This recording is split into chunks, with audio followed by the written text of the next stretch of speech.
Ada orang kelihatan rajin sholat, tapi maksiatnya juga giat.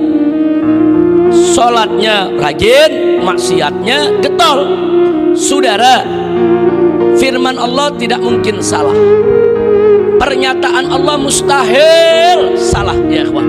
Kalau Allah udah menyatakan sholat itu adalah benteng dari perbuatan keji dan munkar, mencegah dari perbuatan keji dan munkar, pasti sholat itu akan mencegah seseorang dari perbuatan keji dan munkar. Kalau sholatnya benar, nggak bakal dia maksiat, ya ikhwan. Nah, kita bisa katakan pasti karena ini pernyataan Allah.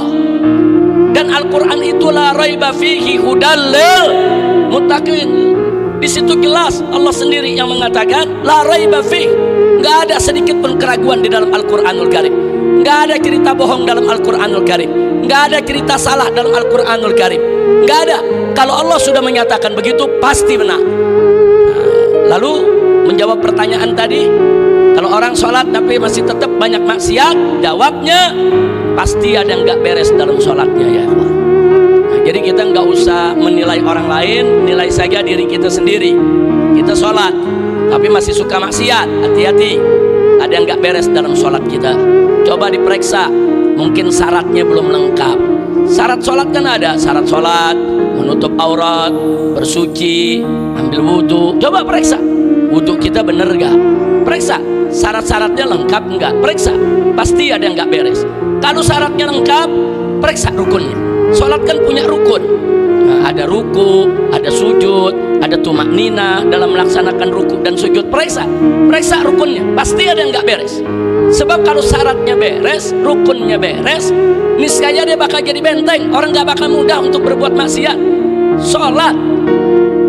Nah, kalau dia periksa syaratnya bagus, kemudian dia yakin rukunnya juga bagus, ya coba periksa niatnya, ikhlas gak dia sholat. Periksa, jangan-jangan niatnya gak ikhlas. Kalau niatnya gak ikhlas, pantas sholatnya tidak menjadi benteng daripada kemaksiatan.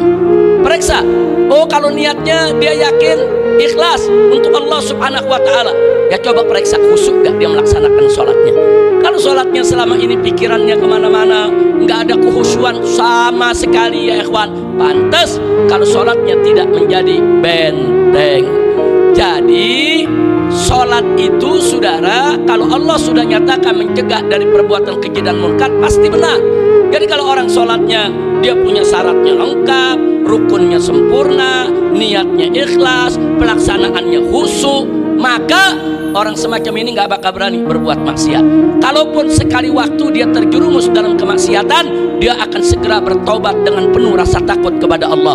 Kenapa? Karena sholatnya adalah bentengnya. Kira-kira jelas tidak? Nah, jadi kita nggak usah nilai orang lain, nggak usah. Oh, tuh orang rajin sholat tapi rajin maksiat, berarti nggak beres tuh sholatnya. Jangan. Kita nilai diri kita sendiri, ya ikhwan. Kita lihat aja, oh saya rajin sholat 5 waktu nggak pernah tinggal, alhamdulillah. Tapi kenapa ya kok saya masih suka maksiat? Kok saya masih suka berbuat munkar? Kenapa ya kok saya masih suka langgar-langgar syariat? Oh, ini berarti ada nggak beres dalam sholat saya nih. Kita periksa, ya, kita periksa. Nah, kalau kita sudah periksa, nah insya Allah nanti ketemu di mana titik kelemahan kita punya sholat yang membuat kita masih kecolongan sehingga masih suka maksiat.